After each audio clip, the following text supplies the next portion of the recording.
নবীজি বলছেন সাল্লাল্লাহু আলাইহি ওয়াসাল্লাম, ওই ঢালটাকে, পয়সা ভর্তি ওই ঢালটাকে যদি আমরা একটা মরুভূমিতে রেখে আসি, তাহলে মরুভূমির তুলনায় ঢালটা যতটা ছোট, আরশের তুলনায় কুরসি অতটুকু ছোট।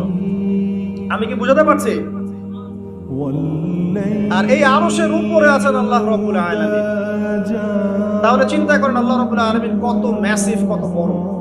এটাই বলি আমরা আল্লাহু আকবার। যখন আমরা মাথা নত করি আমরা কি বলি? আল্লাহু আকবার, আল্লাহ পাক সবচেয়ে বড়। এটাই হচ্ছে আকবার শব্দের মিনিং। আমরা বলি সুবহান রাব্বিয়াল আ'লা, এটা আ'লা এর মিনিং। আমরা বলি সুবহান রাব্বিয়াল আযীম, এটা হচ্ছে আযীমের মিনিং। আমি কি বুঝাতে পারছি ভাই?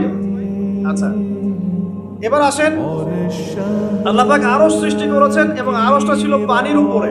কানা আরশুহু আলাল মা, আরশটা কোথায় ছিল? পানির উপরে। এরপর আল্লাহ রাব্বুল আলামিন 7টা মহাবিশ্ব সৃষ্টি করেছেন মাত্র 6 দিনে। কয়